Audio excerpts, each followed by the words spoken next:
So the federal government's view on the P.E.I. potato ban is they had to do it to preempt the U.S. from doing it, but the P.E.I. farmers and the Premier does not like it. This is a $1.3 billion industry. So what's the response from Prince Edward Island? Well, their Premier, Dennis King, joins us now. Premier King, good to have you on the program. You just heard the minister say, we had to do this to preempt the U.S. from doing it. So this was actually the prudent thing to do. What's your response? Well, I also heard the minister just say that they're going to use science to make their decisions, when in fact, we've just gone through a process today where science has absolutely nothing to do with the decision. So I'm perplexed and confused even further based on the minister's comments. I have no doubt the United States are a difficult trading partner, but also we're a very big trading partner as well, and we can stand up and fight for what's right, fight for science, and that's what we should do. The minister seems to suggest they're going to do that now. Why we need to close down the border to protect the science that we know that works, that CFIA has developed and the USDA has accepted. I can't understand where the minister's coming from in this regard. No. Okay, so she says, look, once you get potato warts, there's a concern that it will impact yields. You know the politics and the impact of these things. That if you ship these to the U.S., things could get a lot worse. Were these potatoes going to the U.S.? Were there protocols in place to deal with this in a way that did not require this kind of ban? We've been dealing with potato wart in Prince Edward Island for 21 years, Evan. Not once in the 23 countries that we export potatoes to has there ever been potato wart connected to a find in Prince Edward Island.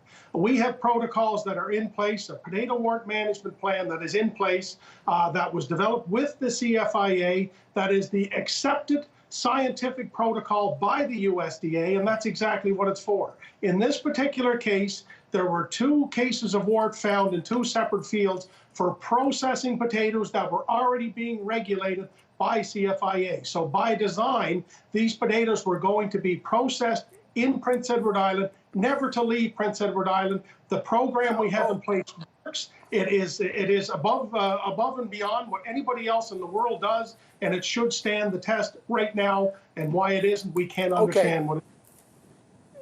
Premier, lay this to rest for me then.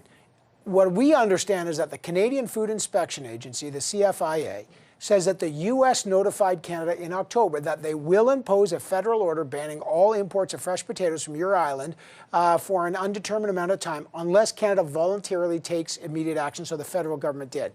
Is that true? Well, we haven't seen any documentation to back that up. When we asked the minister on the call last night what exactly is the conversation, all we hear is if we don't, they might. I suspect that's because this is a trade issue and not a scientific issue.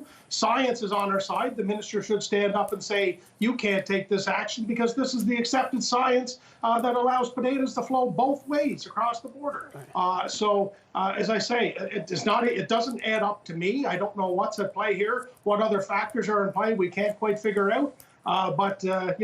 This is the government of Canada who did this. This isn't the United States. The government of Canada did this to island potato farmers and potentially devastate our most important economic industry. Okay, let's talk about that. What will the impact be economically? Well, this is $1.3 billion on an annual basis. I think with the crop that we had this year, the health of it, and the size of it, it probably would have been closer to $1.5 billion. So in P.E.I. terms, this is like the auto industry in Ontario, the forestry industry in British Columbia, oil and gas in Alberta. Pick one, what you want. And look, $1.5 billion industry, 80% of our business is the United States, and we're just been shut out of it. So what do you think the impact is? It's going to be devastating. So, and I know the minister just said that all these farmers are applying for support. What happens to all these potatoes now? Well, here's the dilemma. We have perfect high-quality potatoes. We have a reputation around the world for having the highest quality. We have these potatoes. Other regions across North America haven't had the successful season that we've had weather-wise for a variety of issues. The market needs our potatoes. The market wants our potatoes, and they're the healthiest potatoes, and there's absolutely nothing wrong with these potatoes. So if they're not able to be shipped in a timely manner, they will have to be destroyed, and that would be a travesty. That would be a terrible shame in a world that needs food, where supply chains are being impacted, etc.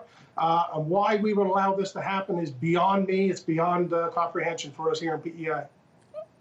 Okay, just in 10 seconds. So what are you going to do to fight back? Like, what's the next move here? The ban's in place.